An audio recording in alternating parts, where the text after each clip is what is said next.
Alright, what's up YouTube? So I've been getting a lot of questions lately from people asking me when and where they should take profits. So I'm going to give you guys this video and show you some tips and tricks from my own trading that hopefully can help you find good take profit areas.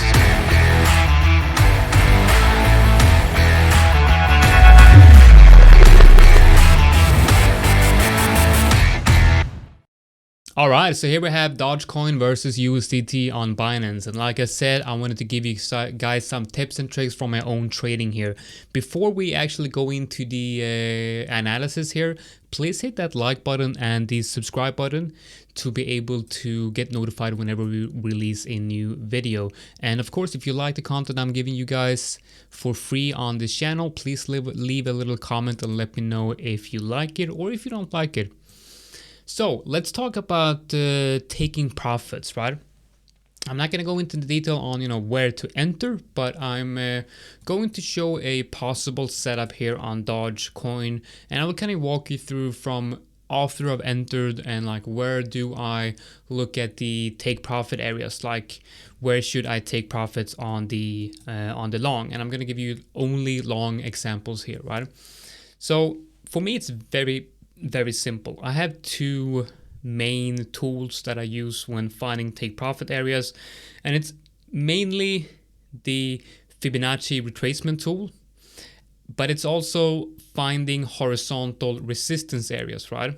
I'm not going to take profits at a specific fib level if it's not also confluent with a horizontal resistance, and I'm always gonna focus on the horizontal resistance areas. But if there's two good horizontal levels, but only one of them aligns with a major fib, I'm going to choose the one which aligns with the major fib.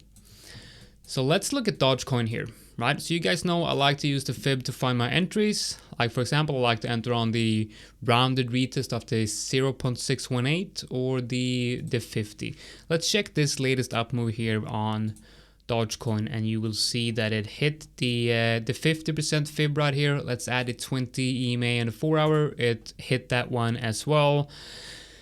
So I would probably have entered on the 4 hour candle close right there. Stop loss should be below that 618 or even below that wick, but probably below that 618 right here. Not really important because we're going to look at take profit. So the first strategy that I use when trading this system and this setup that I'm entering based on right here is I'm going to take profit at the 0% fib, the -236 fib, and the -618 fib.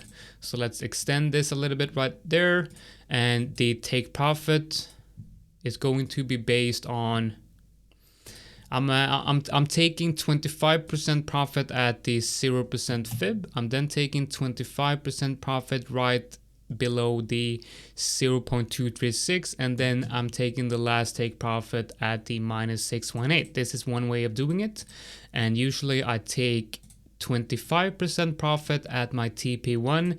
This is where I move my stop to entry. I then take 25% right here, and I then take 50% up here. If I enter down at the 50, the average risk to reward on this trade would be at the -382, which would be a average R of 3.7, which is quite good, right?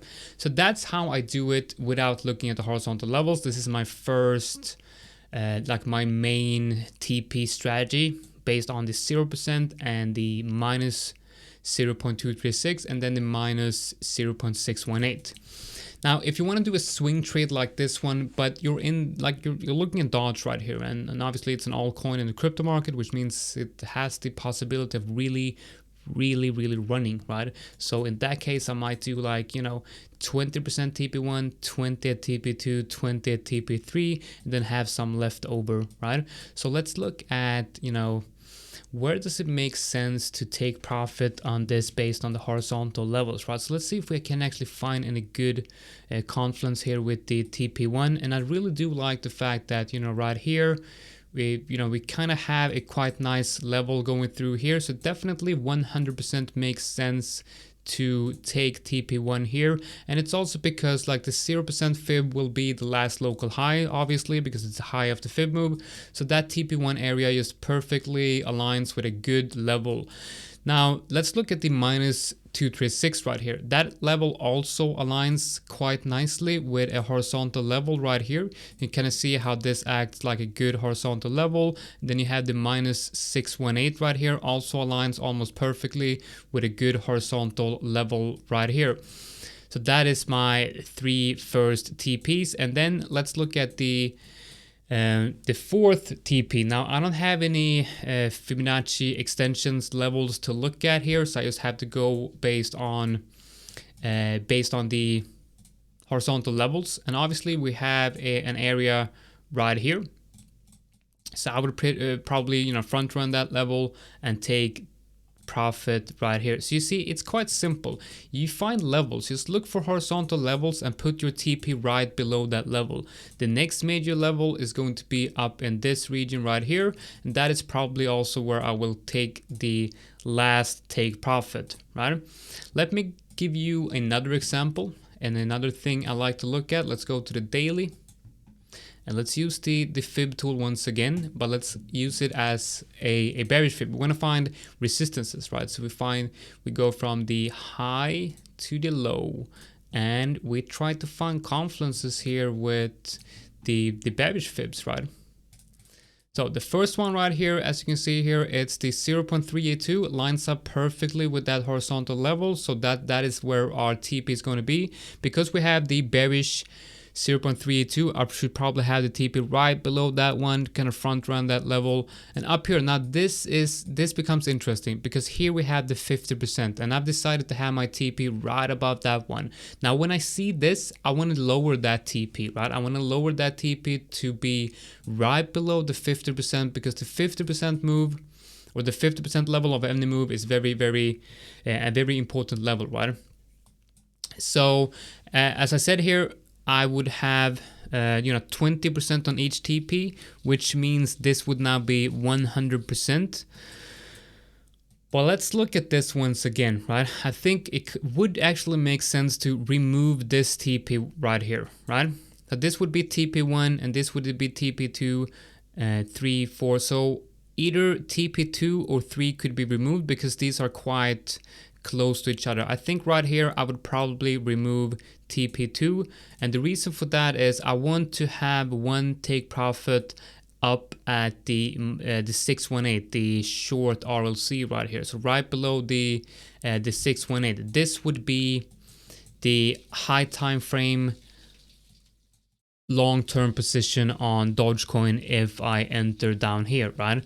So basically what I did here is I've added horizontal resistances to find confluences, first with these fibs, the low time frame fibs, and then I've added a bearish fib from the high to the low, and I tried to find the good levels which are confluent with horizontal resistance areas and the bearish fib levels. And that's basically all I do, right? It's very simple.